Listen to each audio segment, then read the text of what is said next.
Pessoal, muito boa tarde.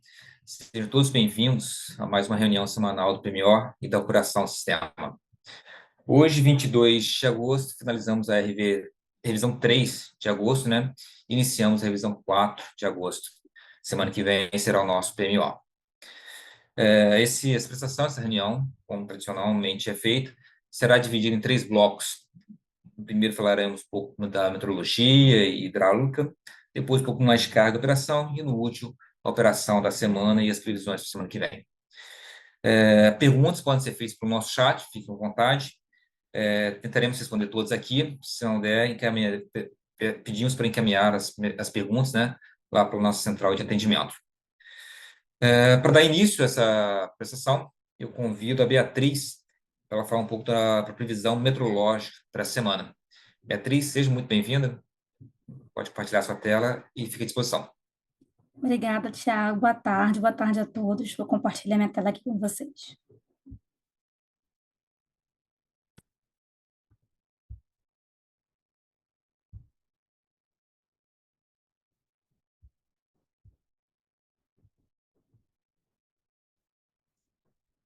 Começando a falar dessa semana, começou com predomínio de céu claro, mas na terça-feira, terça e quarta, uma frente fria avançou aqui pela região sul do país e pelo Mato Grosso e São Paulo, ocasionando aumento de nebulosidade nessas regiões e precipitação nas bacias dos rios Jacuí, no Uruguai, no Iguaçu. No Iguaçu, a chuva ficou mais concentrada no trecho Zante, a Foz do Areia, e no Lago de Itaipu, né, onde ocorreu precipitação essa semana. Na quarta-feira, a frente fria ela já se afastou, foi para o oceano e voltou a predominar céu claro.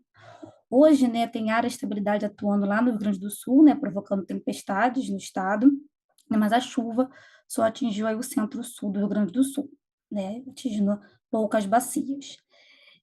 Essa semana, também no início da semana, ocorreram totais elevados de precipitação aqui no litoral da Paraíba e de Pernambuco, né, o litoral do Nordeste ainda continua no período chuvoso, né, em setembro os totais voltam a diminuir nessas regiões, e também ocorreram, né, as pancadas de chuva em pontos isolados aqui no estado do Amazonas, atingindo aí o trecho baixo do Tapajós e o trecho baixo do Xingu.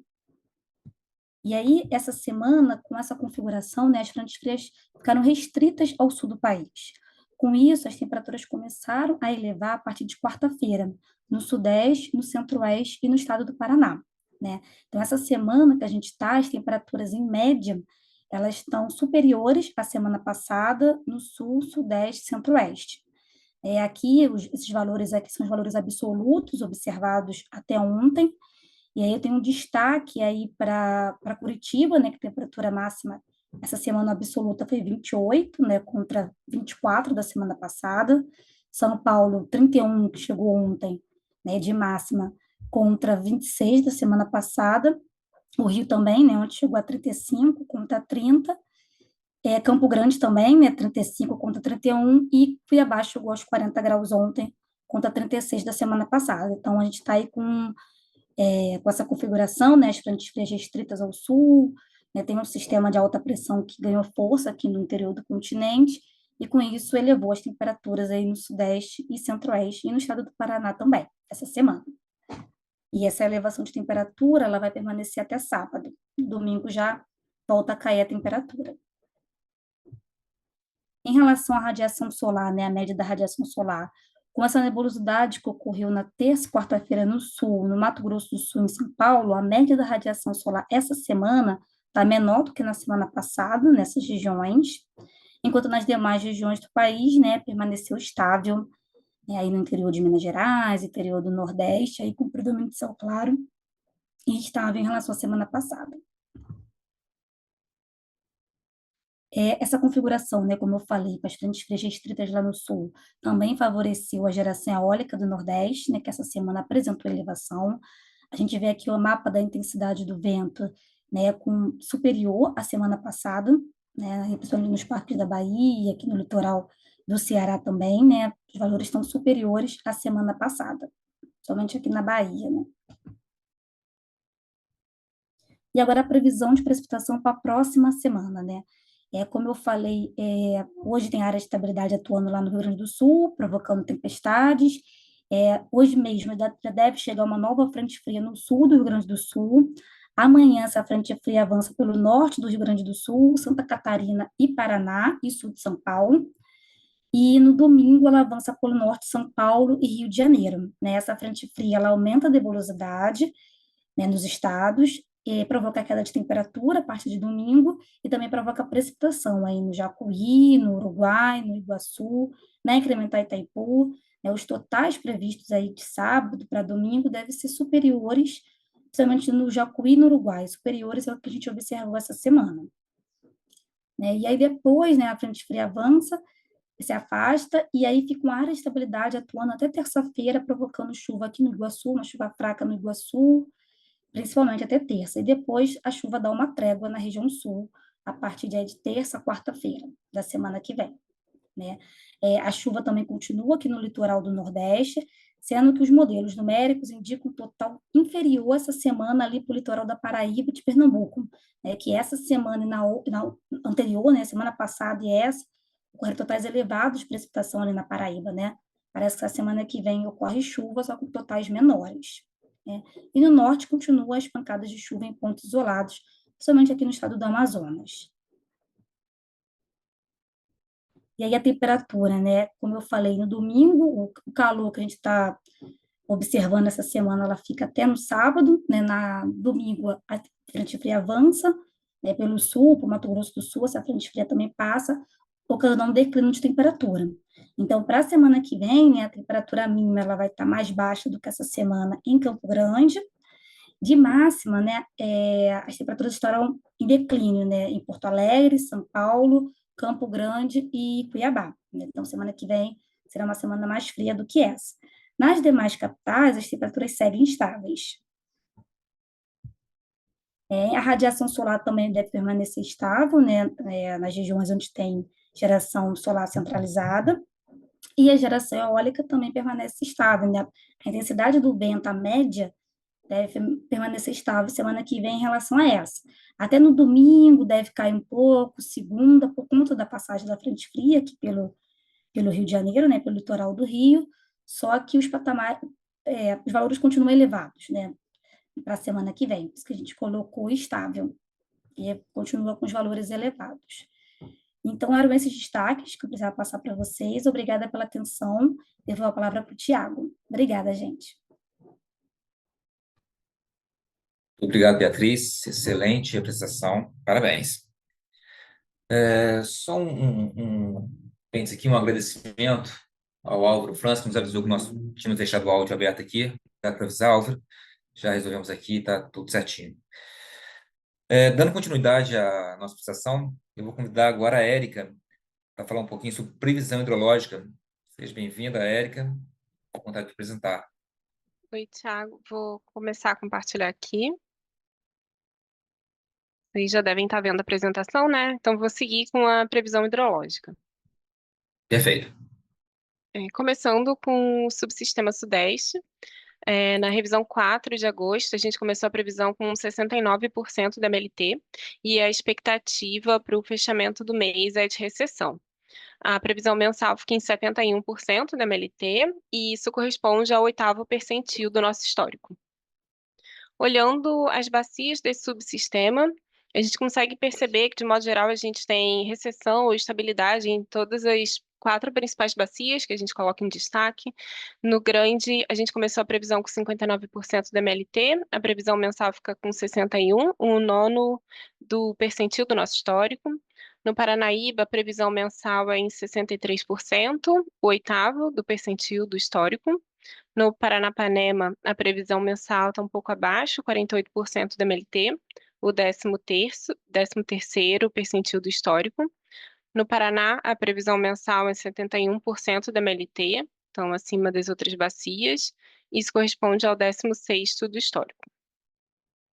Seguindo para o subsistema sul, a gente começou a previsão com 53% da MLT e tem uma expectativa de aumento nos próximos dias. A previsão mensal para agosto é de 83% da média, o 56º percentil no histórico. Olhando as bacias desse subsistema, a gente percebe um comportamento parecido em todos eles. começando os primeiros dias da previsão com estabilidade, mas seguindo com aumento na primeira semana operativa.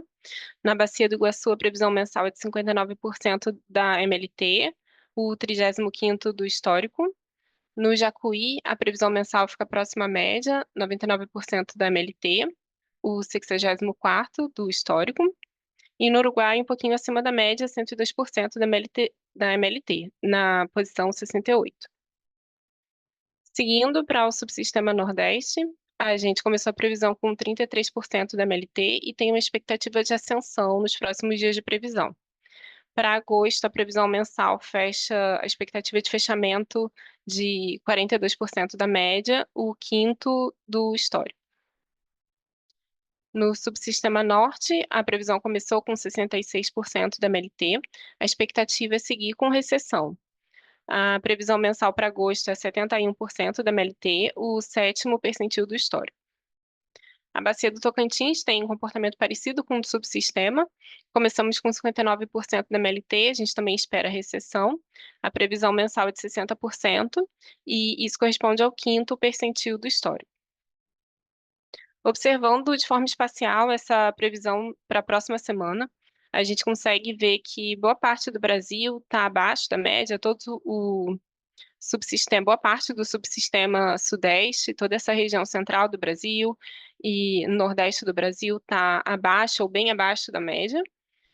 Com destaque, a gente tem a região sul do Brasil, Uruguai e Jacuí, bem acima da média, entre 120% e 160% da MLT. A Bacia do Madeira e do Parnaíba está um pouco mais próximo da média, entre 80% e 120% da MLT. Seguindo para o acompanhamento da ANA mensal, né, a gente consegue ver que nos subsistemas Sudeste, Norte e Nordeste, a gente vem com uma diminuição das ENAs. No subsistema Sul, em junho, a gente viu um aumento substancial em relação ao histórico e teve uma diminuição agora em julho. Aqui está defasado, né, o dado. Mas olhando a evolução mensal para a previsão de agosto, a gente pode ver uma redução no subsistema Sudeste ao longo dessas previsões. No subsistema Norte, a gente viu um aumento ao longo dessas previsões. No Nordeste, teve uma redução, principalmente entre a revisão 3 e a revisão 4. Já no subsistema Sul, a gente teve uma diminuição só entre o PMO e a revisão 1 e depois um aumento nas revisões seguintes. É isso, Thiago, eu passo a palavra.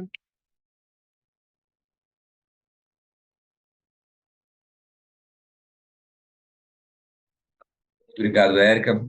Apresentação muito boa. Parabéns. Perfeito. Para fechar o bloco aqui, eu convido o Leonardo. Seja bem-vindo, Leonardo, para nos falar um pouco da operação hidráulica dessa semana. Fique à vontade. A tela é Boa tarde, sua. Thiago. Boa tarde a todos e a todas. Falar um pouquinho da operação hidráulica dessa semana. Deixa eu compartilhar a tela. Eu imagino que vocês já estejam vendo.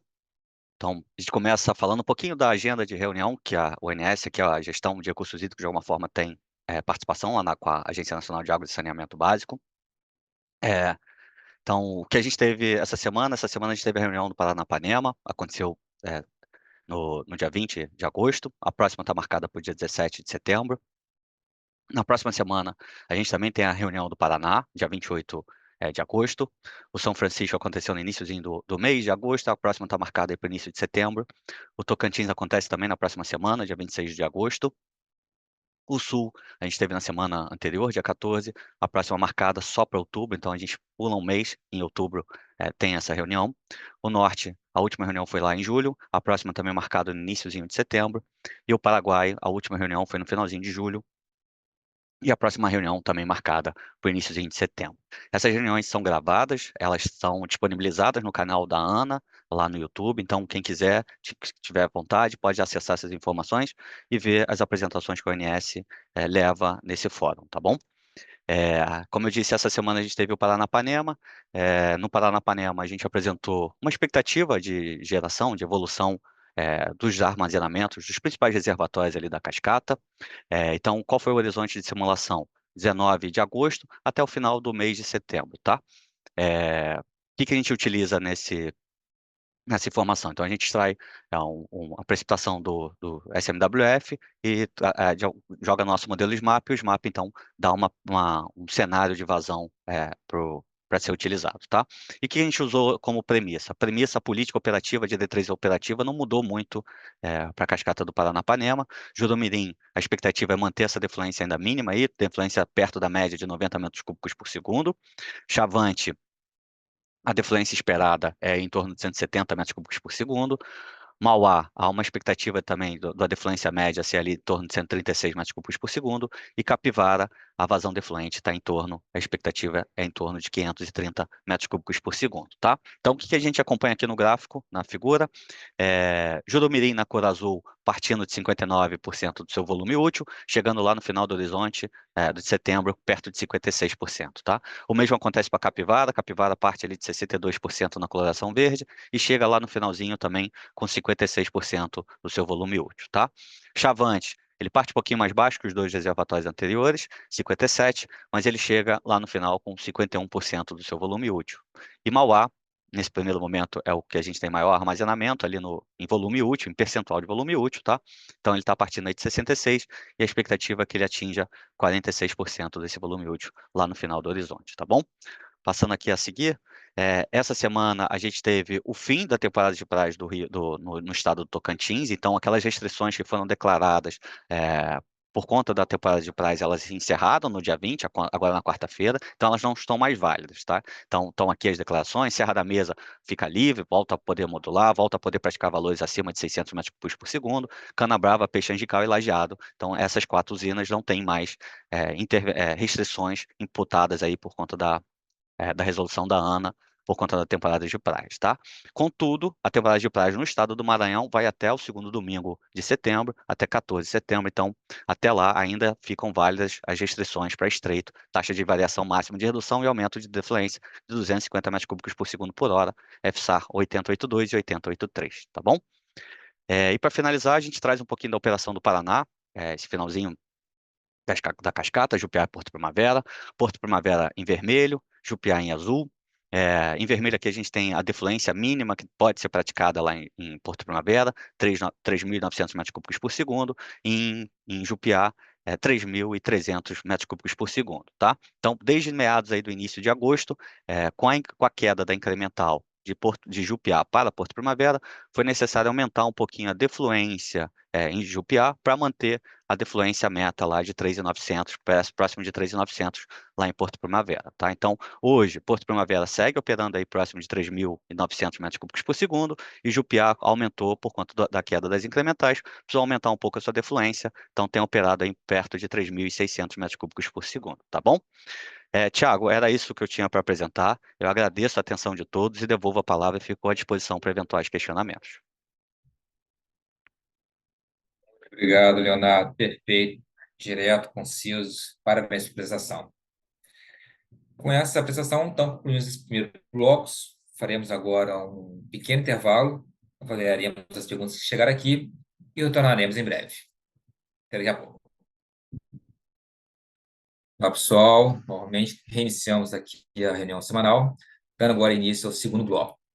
Recebemos algumas mensagens aqui, algumas respostas, então, inclusive, algumas você respondeu ao longo das apresentações, por isso vou deixar as respostas mais para os próximos blocos. Nessa primeira parte aqui, primeira apresentação, eu vou convidar o Carlos para falar da previsão de carga para Premior e revisão semanal. Carlos, seja muito bem-vindo. Fique à vontade de apresentar a tela toda sua, amigo. Boa tarde, Thiago. Boa tarde a todos. Vou compartilhar a tela aqui.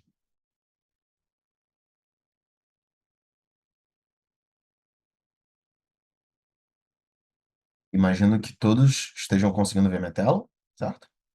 Perfeito, pode continuar. Maravilha. Bem, vou fazer a apresentação de previsão de carga para a programação semanal nesse PMO de agosto, revisão 4. Então, como de praxe, vou começar falando em relação primeiro às premissas meteorológicas, começando com o subsistema Sudeste e Centro-Oeste. Então, nessa semana, na semana vigente, semana atual, nós notamos que nós tivemos elevação da temperatura quando a gente compara com a semana anterior, principalmente na região Sudeste. com as máximas variando entre 27 e 30 graus. Para a próxima semana, tem uma expectativa de declínio. Na verdade, as temperaturas se mantêm num nível médio, mas com um declínio principalmente em São Paulo, Cuiabá, Campo Grande e aumento na precipitação do Rio de Janeiro e São Paulo. No sul, nós temos temperaturas máximas na semana vigente entre 22 e 24 graus. Na próxima semana tem um declínio em Porto Alegre e aumento da precipitação nas três capitais. No norte e no nordeste, norte e nordeste, como de praxe também, são regiões em que as temperaturas elas têm uma menor variabilidade, e a gente pode verificar isso na semana atual, que fica com temperaturas máximas entre 28 e 33 no Nordeste e 34 no Norte. E para a próxima semana, temperaturas elas permanecem em níveis próximos de 26 e 32 graus no Nordeste e 33 e 36 no Norte. Então, quando a gente faz essa análise já de premissas de temperatura e olha para o quadro acima, o quadro do Sistema Interligado Nacional em relação à carga, a gente pode ver que nessa quarta semana, em relação à terceira semana, nós tivemos um aumento relevante, um aumento importante. Então, a gente saiu de um nível de 74.328 megawatts médio para 76.512 megawatts médio, e ainda assim um desvio de menos 0,49. Então, mostra que houve esse incremento da carga e está muito relacionado também à questão de temperatura. E para as próximas semanas, os ajustes foram realizados muito para ficar, muito para a gente ter esse nivelamento da quinta semana em relação à quarta semana, mais premissas meteorológicas, tá? E aí também, sexta semana, acaba tendo um descolamento em relação às primeiras semanas e a quarta e quinta semana. Então, quando a gente olha, por exemplo, o valor do PMO que foi definido no final do mês de julho, a gente tem um valor de 76.809. Quando a gente compara com a revisão do PMO, que tem esse valor de expectativa de fechamento de 75.841 megawatts médios, gera uma variação de menos 1,26%. E agora eu vou passar para análise por subsistema. Análise por subsistema começando com o Sudeste e Centro-Oeste. Então, a gente pode ver nessa quarta semana que a carga, de fato, em relação à terceira semana, ela está mais de 2 gigas acima. Então, isso está muito relacionado a essa questão de temperatura, principalmente no Rio de Janeiro, Rio de Janeiro e São Paulo também, alguns pontos do Centro-Oeste. E como a gente pode ver, né, para a quinta semana, nós não fizemos nenhum tipo de ajuste, muito por conta desse pareamento da carga, né, em relação à quarta semana, mais premissas meteorológicas, e também para a sexta semana, de forma natural, como a gente pôde ver nas premissas no sistema interligado, né, existe essa tendência de crescimento da carga para a sexta semana. E aí, naturalmente, quando a gente faz o comparativo PMO versus revisão do PMO, a gente vê uma variação de menos 1,01%, muito por conta dessas primeiras 3 semanas. E lembrando, né, que essa quarta semana nós tivemos um desvio de 0,06%. Então, foi uma excelente semana, levando em consideração que o subsistema Sudeste Centro-Oeste é um subsistema que tem um composto, uma composição, né, de variabilidade de temperaturas nas regiões, então ele é um pouco mais complicado de ser previsto. Então, é uma ótima semana de previsão. Passando agora para o Subsistema Sul nessa quarta semana, a carga ela acabou vindo um pouco por baixo em relação às nossas previsões, mas mesmo assim um desvio de menos 2,18%, então muito pareada com a terceira semana. Para a quinta semana, foi realizado um ajuste a fim de nivelar a carga para manter num nível próximo da quarta semana. E para a sexta semana também, nós fizemos esses ajustes, né? E aí a carga ela fica, assim como o subsistema Sudeste e Centro-Oeste, a gente pode ver que a carga da quinta semana está bastante pareada com a quarta, e a sexta no nível um pouco acima da quarta e da quinta semana. Então, quando a gente olha, por exemplo, o comparativo de revisão do PMO versus PMO, a gente tem uma variação de menos 4,87%, muito por conta dessas 4 primeiras semanas em que a carga ela veio por baixo das nossas previsões, e isso acabou gerando essa variação que é uma variação importante e que tem que ser contextualizada, né, olhando semana a semana. Passando agora para o subsistema Nordeste com uma carga, uma relativa carga abaixo, né, da terceira semana, a gente pode ver que saiu de 13.020 para uma expectativa de fechamento de 12.523 megawatts médio, que corresponde ao desvio de menos 3%. Então, esse desvio é um desvio importante. Foram realizados ajustes para a quinta semana, a fim de aproximar a carga ao nível da quarta semana. Então, a gente pode ver que, dadas as premissas meteorológicas também de baixa variabilidade de temperatura e precipitação, a carga da quinta semana acaba ficando muito próxima da quarta semana e a sexta semana, num nível um pouco superior quando a gente compara essas duas semanas. Então, como eu falei, né, dada essa baixa variabilidade de temperatura, a variação tanto da revisão do PMO versus o PMO, ela acaba sendo menor do que os subsistemas Sul e Sudeste Centro-Oeste, né? Então fica nessa casa de menos 0,33%. Por fim, subsistema Norte. O subsistema Norte, nessa semana em específico, nós tivemos um valor de 8.594 megawatts médio, uma expectativa de fechamento, né, que corresponde a 3,28% de desvio. Então, esse é um valor que acabou vindo acima das primeiras 3 semanas. E para a quinta e sexta semana foram feitos ajustes a fim de nivelar a carga, muito nessa continuação, né, dos subsistemas, como eu vinha falando, quinta semana pareado com a quarta semana, sexta semana um pouquinho mais elevada. E a gente pode ver também no quadro abaixo, por exemplo, como está descolando, né, a quarta semana das outras revisões. Então, é interessante a gente ver nesse quadro abaixo que, de fato, essa quarta semana ela acaba impactando na quinta e sexta semana em relação às previsões. Quando a gente olha a questão de variação da revisão do PMO versus PMO, a gente vê uma variação de 1,92%. Bem, era isso que eu tinha para apresentar. Fico à disposição para eventuais perguntas e devolvo a palavra para você, Thiago. Obrigado. Muito obrigado, Carlos. Perfeito, muito bom para essa apresentação. Agora, para continuar e finalizar esse bloco, um bloco mais curto, eu convido a Sofia para falar sobre os limites elétricos e principais intervenções elétricas para essa revisão. Seja Opa, bem-vinda, Sofia. obrigada, boa tarde, pessoal. Deixa eu compartilhar minha Tá? tela. Fique à vontade, a tela é sua.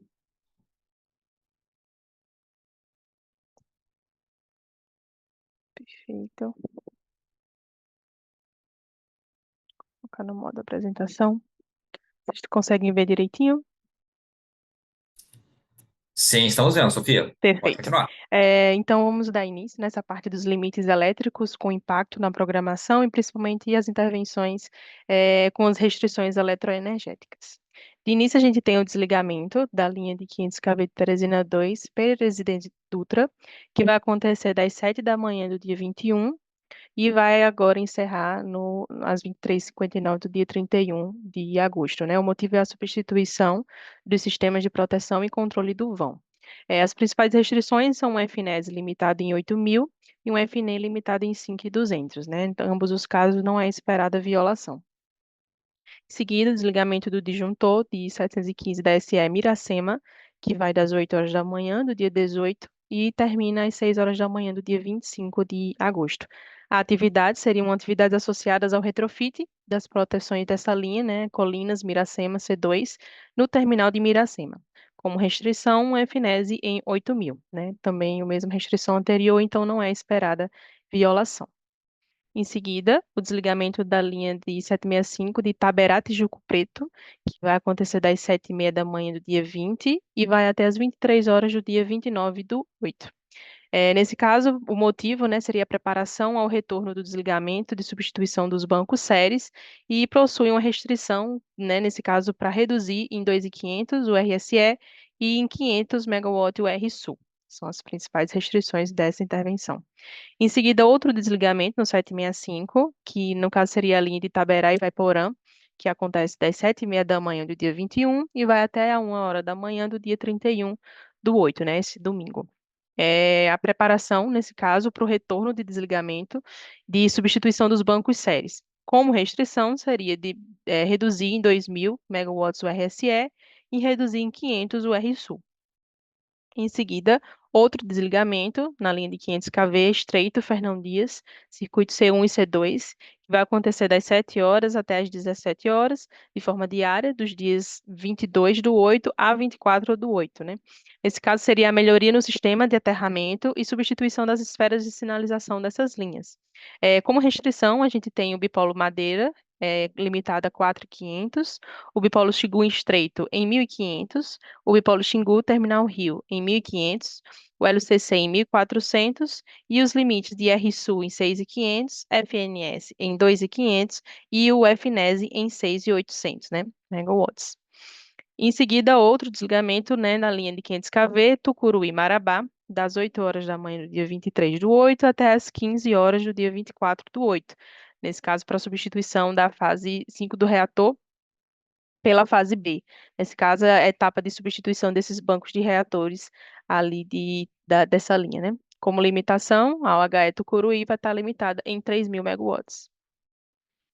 Outro desligamento seria da barra de 500 kV de Araraquara 2, nesse caso das 5 da manhã do dia 23/8 até as 16 horas do dia 1º de setembro, né, segunda-feira. O motivo do desligamento seria o serviço associado à implantação de mais uma unidade de transformação de 500/440 kV ali em Araraquara 2, né? Como restrição, os bipolos Madeira, limitado em 1.700, no caso, o bipolo Xingu Estreito mais o bipolo Xingu Terminal Rio, limitados ali, sua soma em 5.000, e o LCC limitado em 2.000 e o RSU limitado em 6.500 megawatts. Outra restrição, dado o desligamento da linha de Colinas Miracema, C2, que vai acontecer das 22 horas do dia 23/8 até as 6 da manhã do dia 25, devido a um retrofit nas proteções da linha, né? Então, como restrição, a gente tem esse fluxo limitado em menos 2.200 a 2.200, né? Ele tem uma faixazinha positiva e negativa. Em seguida, o desligamento da Bom Jesus da Lapa Janaúba 3, que vai acontecer das 5 horas da manhã até as 17 horas do dia 23 e das 7 horas até as 17 horas do dia 24, né? É uma atividade diária, devido à substituição dos balancinhos e alguns acessórios dessa linha. Como limite, né, como restrição, a gente tem um FNES limitado em 6.700 e também o conjunto fotovoltaico Arinos 2, que fica ali perto de Minas Gerais, limitado em 7.500, 750, desculpa. Outro desligamento, nesse caso da barra de Bom Jesus da Lapa 2, de 500 kV, que vai acontecer das 22 horas do dia 23/8 até as 7 horas da manhã do dia 24. E das 22 horas do domingo até as 7 da manhã da segunda-feira, né, além de forma diária. A obra está associada à integração do novo transformador de 500/230 da subestação de Bom Jesus da Lapa, né? Lá, como restrição, seria um FNES limitado em 6.600. Outro desligamento também da barra, da segunda barra de Bom Jesus da Lapa 500 kV, que vai das 22 horas do dia 25 até as 7 horas da manhã do dia 26, e das 22 do dia 26 até as 7 da manhã do dia 27, né? Também uma obra, uma intervenção de forma diária, também associada ao transformador, né? A integração desse novo trafo de 500/230 ali na subestação de Bom Jesus da Lapa 2. Também temos a mesma restrição, né? Limitado um FNES em 6.600. Em seguida, desligamento da barra de Sapé-Açu, de 500 kV ali na Bahia, das 22 horas, né, do dia 26 até as 8 horas da manhã do dia 27, e das 22 horas do dia 27 até as 8 horas da manhã do dia 28, também ali de forma diária. O motivo seria manutenções corretivas ali na barra, e temos um FNES limitado em 6.800. A última intervenção seria do polo 2 do bipolo 1 Madeira, que vai das 8 horas da manhã do dia 26/8, terça-feira, até as 7 horas da manhã do dia 1º de setembro, né, uma segunda-feira. O motivo seria a manutenção preventiva no período preferencial das instalações do HVDC, e as restrições seriam o bipolo Madeira, limitado em 2.100 megawatts, o bipolo Xingu Estreito mais o bipolo Xingu Terminal Rio, limitados em 5.000, um LCC limitado a 2.000 e um RSU limitado a 6.500. Com isso, eu encerro a parte das intervenções com restrições energéticas. E passo a palavra para você, Tiago. Muito obrigado pela apresentação, Pedro. Perfeito, parabéns. Obrigada. Deixa eu E parar com de essa apresentação, compartilhar. nós temos aqui o nosso segundo bloco. Vamos fazer mais um intervalozinho curto, 5 minutos, e retornaremos em breve. Até mais. Olá, pessoal. Retornamos agora com a reunião semanal, iniciando aqui agora o terceiro bloco de apresentações. Mas antes de ir propriamente para as apresentações, responder uma pergunta que foi enviada pelo Gabriel Rogato. Ele pergunta: hoje a CompH revisou o histórico Nordeste, voltando a valores próximos ao dado disponibilizado na segunda-feira. O que motivou a divergência? Gabriel, obrigado pela pergunta e para me ajudar nessa resposta, eu convido a Érica. Érica, Oi, Thiago, obrigada. É isso mesmo, essa região de Sobradinho, ela é bem extensa, tem um trecho bem grande, sem reservatório, e para fazer a consolidação, a gente usa alguns postos que têm montante. Então, hoje a gente fez esse ajuste para considerar esse comportamento dos postos, como que tem Carinhã, Amor Prata, tem alguns postos da montante que a gente leva em consideração na hora de avaliar. É isso, Thiago, obrigada. eu agradeço, Érica, pelo apoio na resposta aí. Tem uma outra pergunta aqui, mas eu vou deixar na minha apresentação, que a gente vai falar um pouquinho sobre ela, ok?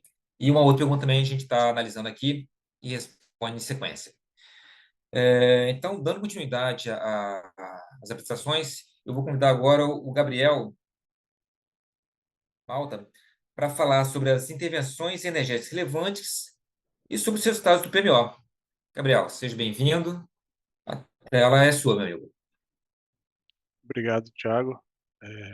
Boa tarde a todos. Vou começar aqui com as intervenções energéticas relevantes. Já está compartilhado direito? Perfeito, Gabriel. Estou vendo aqui. Obrigado. Pode continuar. Então, lembrando que o critério de intervenção relevante são alguma intervenção em unidades geradoras que alterem algum limite sistêmico ou em unidade de grande porte. Então, para o subsistema Sudeste Centro-Oeste, temos 4 principais intervenções relevantes aqui. Na região de Marimbondo, teremos uma manutenção a partir de amanhã, indo até o dia 28 de agosto.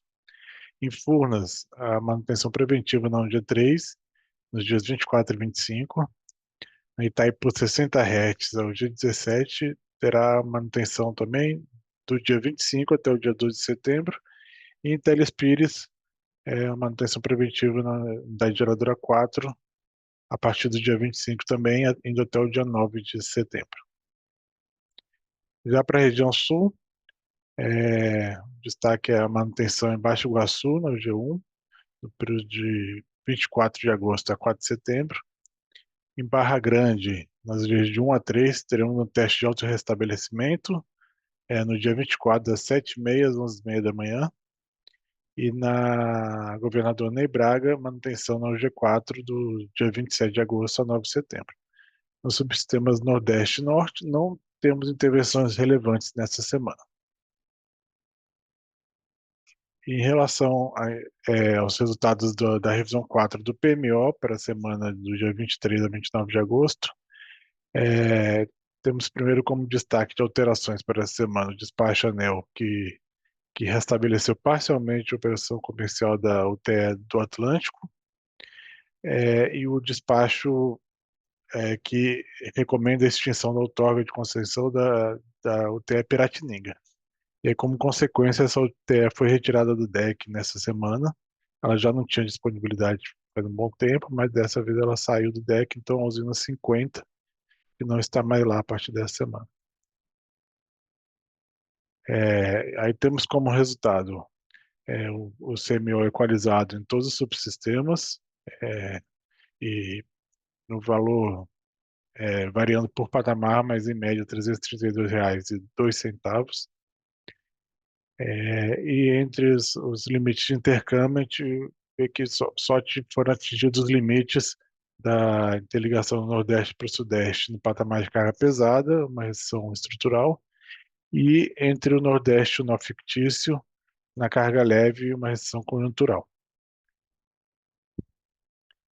A geração termoelétrica esperada para a semana é da ordem de 11.400 megawatts médios, sendo que 7.400 devido à inflexibilidade e quase 4 gigas devido à ordem de mérito.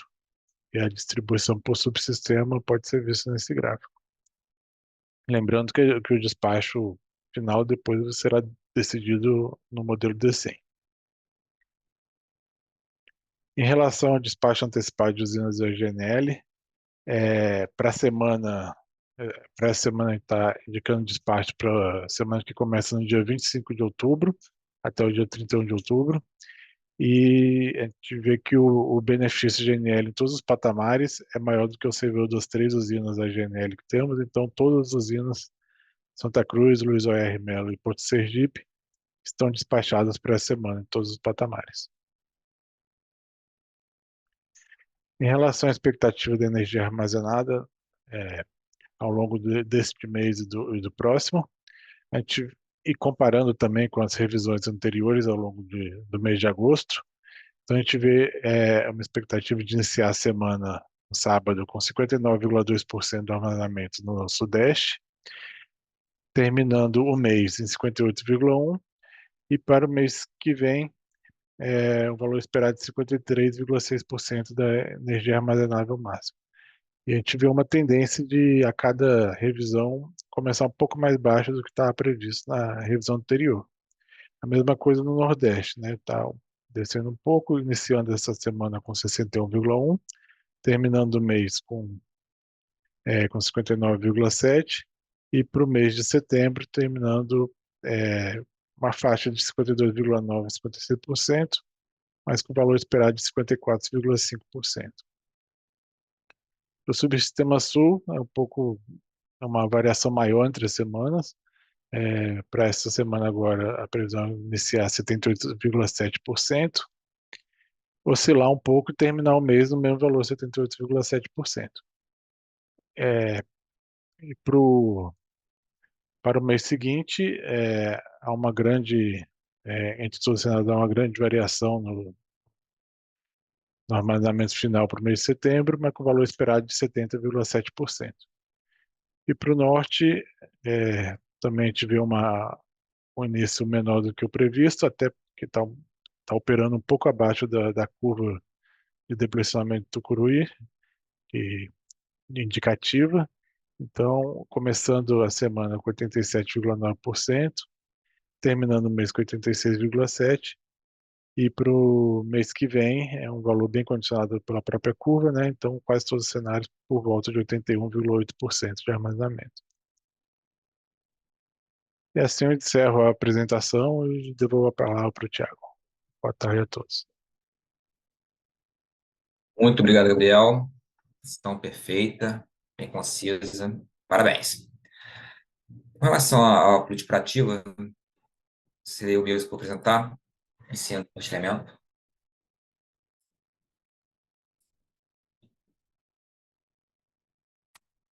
Próximos slides aqui, eu vou falar um pouquinho da política prativa, né? Dessa semana que passou, da revisão 3, e as perspectivas que nós temos, e a previsão para a revisão 4, a última revisão de agosto, aí, prévia do PMO de setembro. Como ponto de partida, vamos sempre aqui fazer uma comparação entre os modelos semanais, Decomp, e o diário, né, o D100, avaliando o CMO. Avaliamos que são, assim, o D100 acompanha bem o CMO médio, né, a média do D100 acompanha bem o CMO do Decomp. Tem algumas diferenças relativas. A primeira, o primeiro motivo que causa essa diferença claramente a atualização de carga, atualização de renováveis, eólica, MGD, solar, atualizações de intervenções, atualizações de afluências hidráulicas nas usinas. Isso já cai e realmente fazia a curva, né, horária para tais grandezas.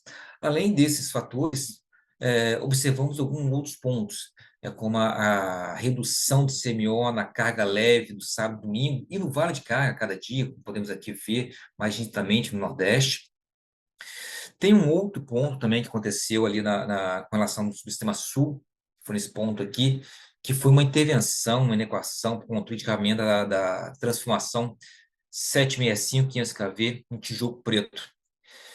Com relação ao norte, né, um pouco mais diferente, aqui tem um pouco diferente dos demais subcercados, observamos 3 pontos que fazem essa diferença. Primeiro, é o limite FNEM, tiveram alguns SGIs para ele, é o fluxo Juscelino, e por último, o carregamento normal da linha de transmissão de 500 kV entre Louisiana e Rio das Éguas. Olhando agora o box plot para o dia de hoje, né, o DEX gerado ontem, para essa sexta-feira, observamos aqui algumas dispersões de resultados, leves dispersões de resultados, como aqui no norte, né, e alguns outliers. Aqui no sudeste, observamos um pouco mais. No sudeste, essas dispersões aqui no meio, elas são devidas ao limite de carregamento da linha de transmissão de 500 kV de Louisiana, Rio das Éguas, e também da transformação 345-138 kV na subestação de Campos e do fluxo Juscelino. Aqui no início do dia, né, tem uma restrição para o HF fonte nova, que causa esses ligamentos aqui em sequência. E aqui, mais no fim, um pouquinho, tem que talvez até dar um zoom aqui, é a transformação de 500 kV, de 500 para 345 kV da subestação em Rio Novo. No subsistema sul, apenas vemos aqui no meio, alguns oscilares, todos eles também decorrentes, né, da transformação de 345 kV 138 da subestação de Campos, no norte do Rio de Janeiro. No Nordeste, observamos 2 fatores que causam outliers e essa dispersão de resultados. A primeira é o FNEM, o limite de carregamento de Louisiana, Rio das Éguas, transformação de Campos e o FJUSC. Enquanto que no final do dia, a linha de transmissões, são 3 linhas de transmissões. A Sul 3 Quixadá, a Sul 3 Milagres e a Sul 3 Jaguaraúna. Para o norte, temos 2 motivos. Aqui no meio e essa aqui embaixo são todas decorrentes do FNEM e da linha de transmissão Louisiana, Rio das Éguas e a transformação da subestação de Campos. Mas aqui para o fim do dia, temos limites, né, assim como no Nordeste, de a Sul 3 Quixadá, a Sul 3 Milagres e a Sul 3 Jaguaraúna. Basicamente, são os mesmos motivos que impactam e causam outliers, as dispersões aqui, os valores fora da média, nos 4 submercados. Olhando agora o mapa do Brasil, podemos olhar aqui os pontos, as cores, né, do CMO ao longo de todo o território nacional. Ressalto o primeiro ponto, que aqui conseguimos abranger aproximadamente 30% de todas as barras ou subestações, transformadores do sistema nacional. Observamos que há um descolamento de CMOs do Nordeste, do Sudeste e do Sul, do Norte, Nordeste e Sul, Sudeste. Isso aqui muito por conta do fluxo Nordeste-Norte. E além da subestação, e aqui nesse centrozinho aqui, por conta da transformação em Campos 345 138 kV. Fazendo uma comparação agora do que é oferecido, proposto pelo modelo D100 com o que é programado no PDP após o D100, pós-D100, processo chamado pós-D100. Com relação ao norte, observamos aqui o D100 ligeiramente um pouco superior ao que é programado, ou seja, sendo um pouco mais otimista. Isso devido à política proativa, essa redução, mas geralmente ele tem o pós-100 reduz um pouco para preservar os reservatórios do norte. No Nordeste, em alguns dias teve superior, alguns dias inferior, fica variando, não existe aqui mais uma tendência. Ressalta-se aqui um pouco a limitação do São Francisco, que está em uma média de 950 metros cúbicos por segundo de Xingó, isso por conta da resolução da ANA, e lembrando que existe ali a operação minimizada por causa do Sobradinho, que está em faixa de atenção. Com relação ao sul, o descende geralmente é inferior, exceto aqui, às vezes tem superior também, E algumas coisas devido à função de possibilidade de alocação de carga e recursos, aí sempre vendo um pouco de investimento e controle de níveis reservatórios. No Sudeste, tipicamente fica variando e oscilando um pouco acima, um pouco abaixo. Com relação à geração térmica, o pós-100, o PDP, sempre acompanha o D100, exceto em dois motivos. Inflexibilidade, declarada exclusivamente no pós-100, que não vai no D100, e para exportação para outros mercados. No caso, vamos ver mais à frente, para a Argentina e o Uruguai. Com relação ao intercâmbio internacional, com a Argentina e Uruguai, tivemos aqui intercâmbio por térmica para a Argentina nos dias 16, 17, 18, 19 e 20, e com EVT para o Uruguai nos dias 16 e 17. As térmicas que exportaram essa semana foram Candiota 3, J. Lacerda A2, B e C, Cubatão, Termomacaé e Termorio. Com relação à resposta à demanda, tivemos 4 acionamentos ao longo da semana, nos dias 16, 18, 20 e 21. Aqui, atendendo até 18 megawatts, e todas as ofertas foram na faixa de R$300 o megawatt-hora. Só complementando, todos aqui ainda no mecanismo de oferta na modalidade D-1. Com relação à importação da Venezuela, ocorreram a importação entre 11 e 6,8 megawatts. Lembrando que essa exportação sempre ocorre pela linha de transmissão de 230 kV Boa Vista, Santa Helena. E esses valores aqui são valores médios ao longo do dia que é modulado. Com relação ao balanço de energia, para o sistema Sudeste e Centro-Oeste, temos perfil importador de energia, sempre importando energia, muitas vezes do Nordeste. A geração foi dimensionada para controle de nível e atendimento à ponta, principalmente usando os recursos das usinas do Bacia do Grande, Parnaíba e Paraná, e houve exploração de recursos das usinas do Rio, Madeira e Telespires também. Para o Sul, temos aqui também um perfil importador, em algumas horas ali no limite. Foi dimensionado para cargo sim, foi feito controle de reservatórios com relação com a previsão das afluências verificadas e previstas, e em alguns momentos a exportação de energia térmica ao longo da semana operativa. No norte, vemos aqui perfil fortemente exportador, né, transmitindo energia eólica, principalmente, como vimos em prestações anteriores, a geração de usinas eólicas está sendo muito forte, então aqui tem um perfil fortemente exportador. Ressalta-se aqui que é uma redução na cascata do São Francisco, devido ao reservatório de Sobradinho estar na faixa de atenção. No norte, temos aqui também perfil importador de energia, exceto aqui na ponta de carga, onde aumenta a geração hidráulica para atendimento à ponta. E aqui um destaque, algo novo. Esse gráfico aqui ele vem mostrando, né, como é dividida as gerações do sistema brasileiro entre as fontes disponíveis. E aqui vem, geralmente, da que mais se gerou para que menos se gerou. Como de costume, as energias não renováveis, as térmicas, fica aqui com menor porte. Boa parte desses 13% ainda é inflexível, não é ordem de mérito. E a novidade é que hoje é essa inversão aqui entre energia não simulada com as hidráulicas. Para essa semana que se passou, as usinas não simuladas, né, hidráulicas, MMGD, fotovoltaica, pequenas centrais térmicas hidráulicas, chegaram a casa de 44% de todo o montante de geração do sistema brasileiro, ficando 1% acima das usinas hidráulicas, que ficaram na casa de 43%.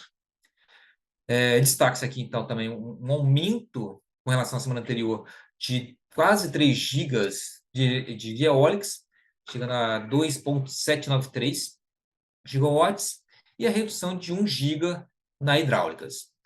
Outros destaques, as térmicas basicamente constantes, PCH aumenta 78 MB, pequenas térmicas 200 MB, MGD aumenta 7 MB e fotovoltaica redução de 200 MB.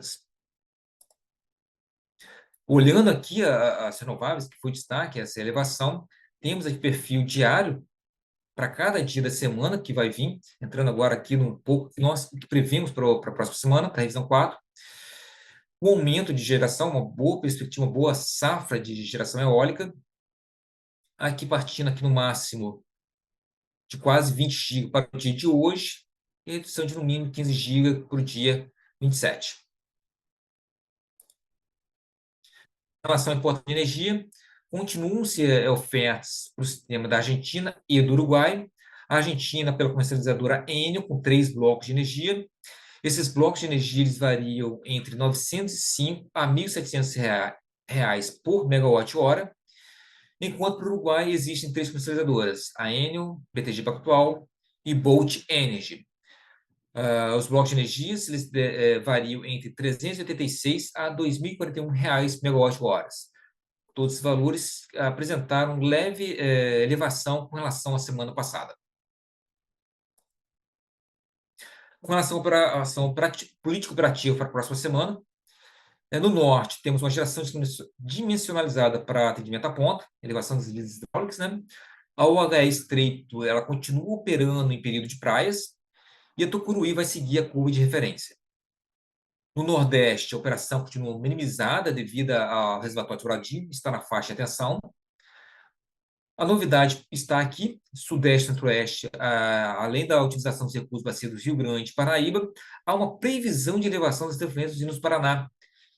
E prevendo aqui, então, um aumento, uma elevação, né, das gerações, das efluências da usina de Porto Primavera e Jupiá.